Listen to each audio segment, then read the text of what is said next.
Assalamualaikum warahmatullahi wabarakatuh. Senang sekali saya Reni Kusuma bisa menjumpai sahabat Zakat TV semua di Sehati Sehat Islami. Dan episode kali ini saya akan mengajak sahabat berbicara tentang rempah. Rempah banyak kita gunakan selain sebagai penambah rasa masakan, tapi juga untuk kesehatan tubuh. Nah, seperti apa? Kita lihat dulu tayangan berikut ini.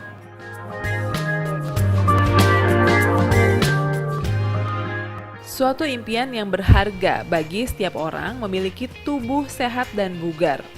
Untuk bisa mencapai hal tersebut dapat dilakukan dengan berbagai cara, misalnya berolahraga, istirahat yang cukup, dan menjaga pola makan.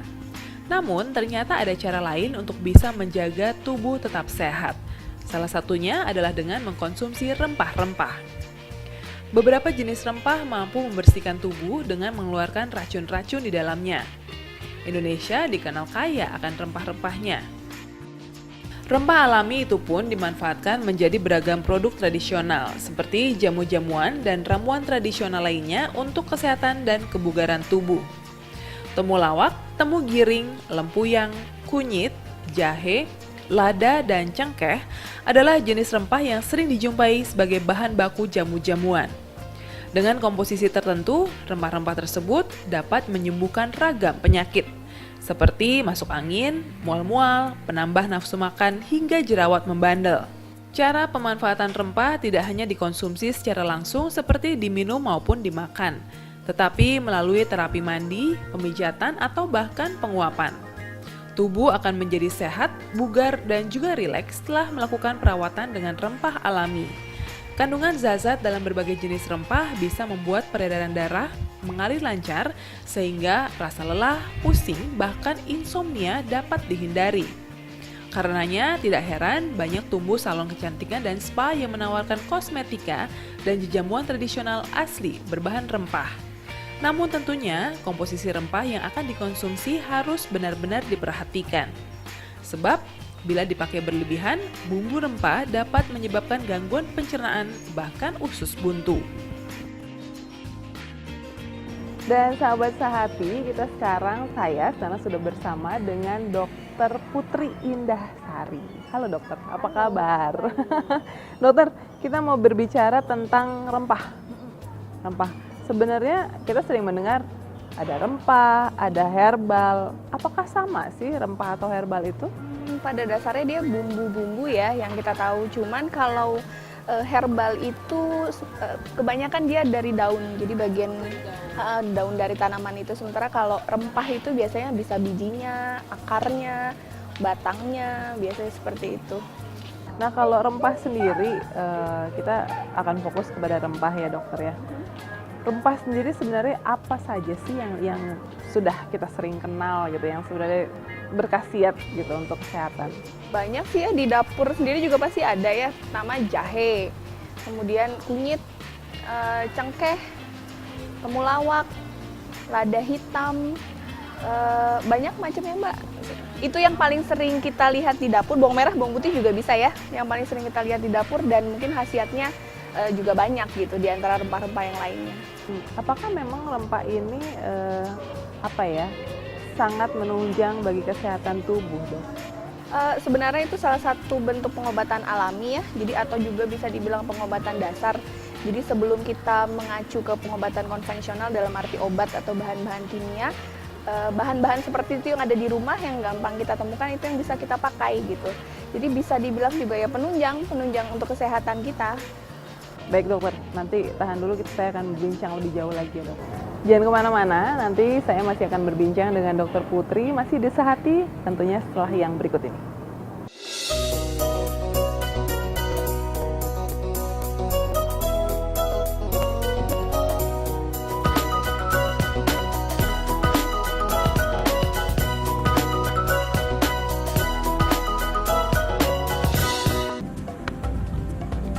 Semangat kemenangan harus berasal dari sportivitas yang datang dari hati. Saya Bawang Pamungkas, saya zakat di Dompet Duafa. Keluarga adalah sumber inspirasi saya. Kehangatannya datang dari hati.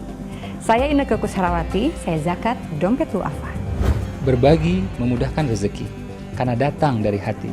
Saya Ipo Santosa, zakat di Dompet Duafa. Dompet Duafa.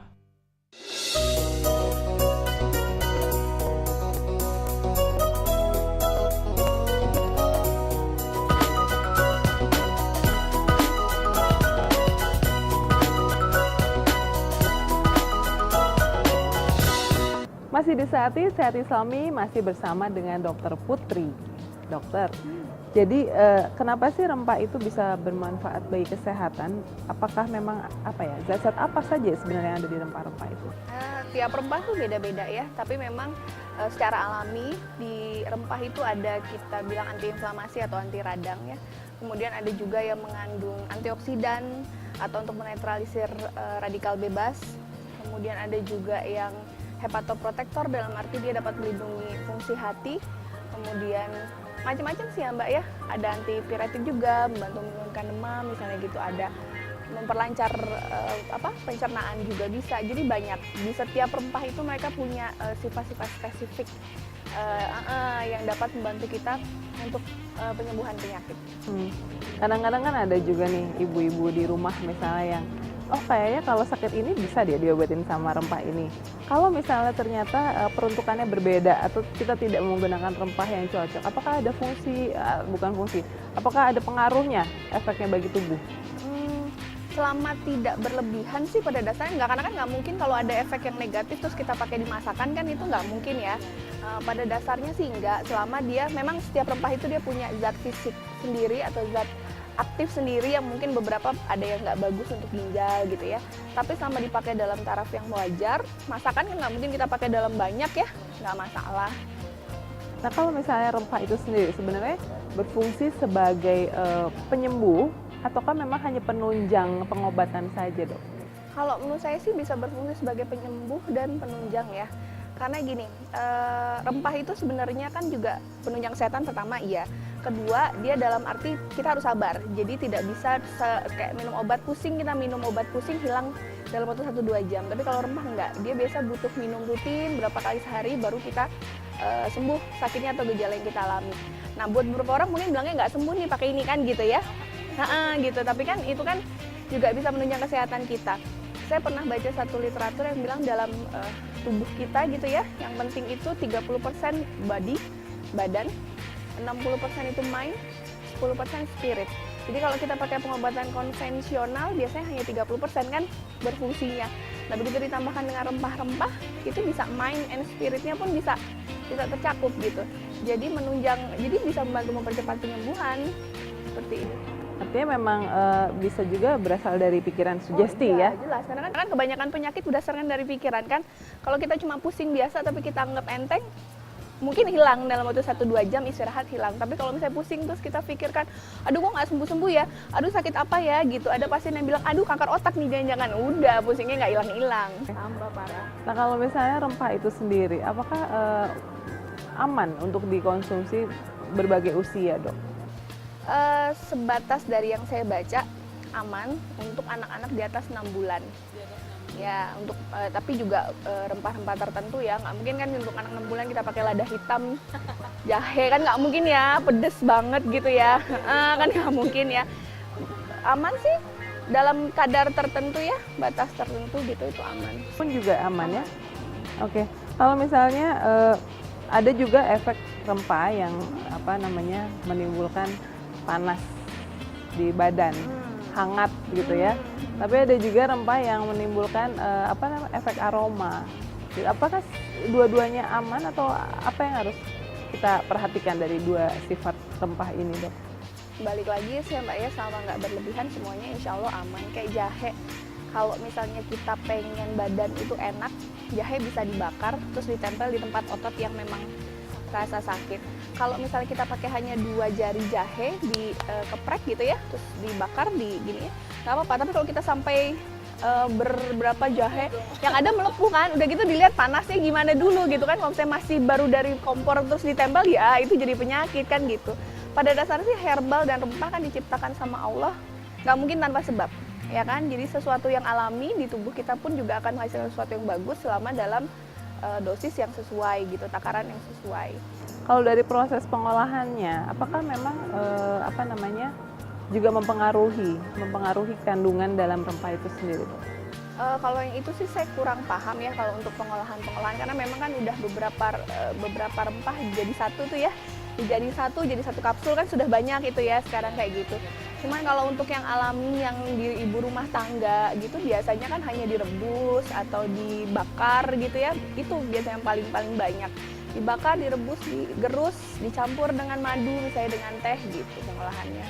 Kalau misalnya rempah itu sendiri juga kan ada yang dianggap melancarkan pencernaan. Apakah itu berarti juga bahwa rempah ini kaya akan serat, Dok? Mungkin maksud melancarkan pencernaannya itu dia memperbaiki fungsi lambung. Jadi mengurangi sekresi asam lambung, kemudian mengurangi iritasi lambung. Jadi otomatis kan kerja lambungnya juga jadi lebih baik. Kalau kerja lambung lebih baik mencerna makanan, berarti kan makanan dibawa ke usus besar juga lebih cepat gitu ya. Jadi lebih cepat pengeluarannya gitu. Kalau secara dibilang dia kaya serat, saya rasa sih kurang tepat ya. Hanya kandungannya dia aja yang bisa memperbaiki fungsi lambung. Kalau misalnya rempah itu, kadang-kadang ya kayak misalnya ada beberapa orang yang memiliki asam lambung yang tinggi, atau misalkan ada penyakit-penyakit degeneratif segala macam itu, Dok. Apakah ada pantangan untuk mengkonsumsi rempah terhadap penyakit-penyakit tertentu, Dok?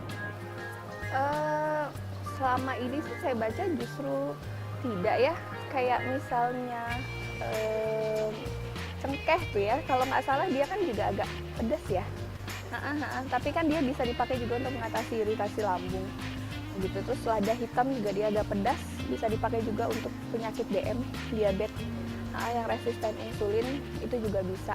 Jadi mungkin pengetahuan saya soal herbal dan rempah mungkin belum tinggi ya, karena tidak spesialisasi belajar ke sana. Tapi so far sih insya Allah nggak ada selama dalam batas yang normal. Asal, ini contohnya satu, ada kayak daun salam tuh ya, kan banyak yang bilang darah tinggi. Ada pasiennya yang sampai minum tuh sampai 10 daun salam direbus, besoknya datang kelingan karena tensinya drop.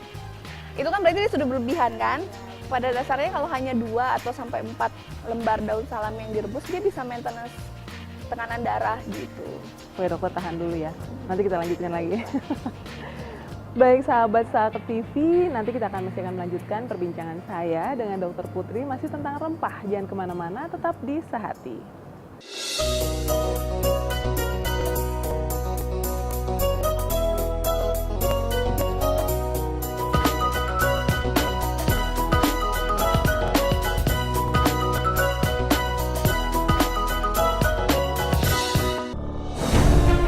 Ketika keindahan dunia merebak keselarasan, berbagi kemesraan. Ketika sejuta tangan merangkai kebahagiaan dalam kehidupan yang harmoni. Ketika zakat Anda wujudkan indahnya dunia.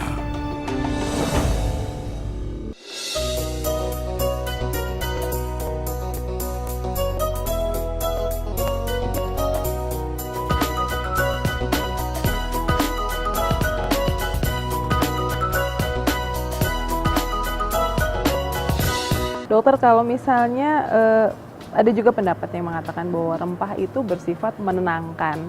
Jadi tidak hanya kita konsumsi, tapi juga misalnya sekarang kalau misalnya pijat atau apa atau lulur itu dengan rempah, apakah memang apa efek yang bisa menenangkan dari rempah ini, Dok?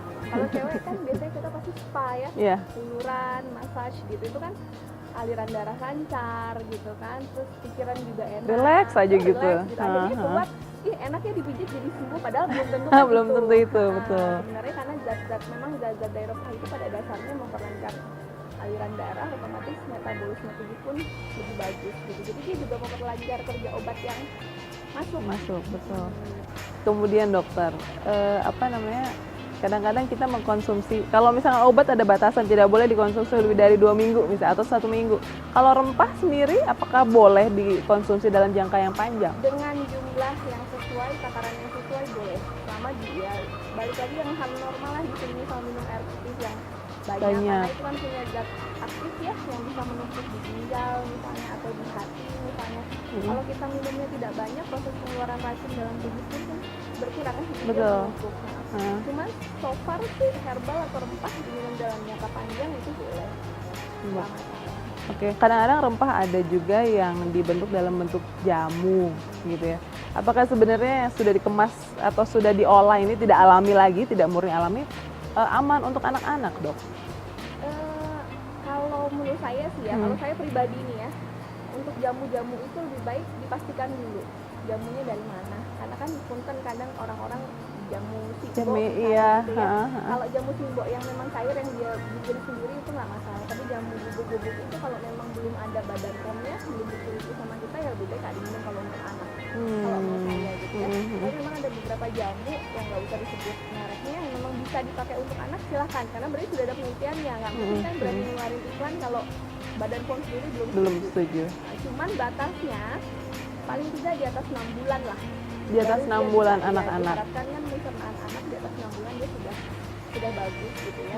Balik lagi kalau untuk anak tetap harus konsul ke dokter anak dulu, benar boleh atau tidak.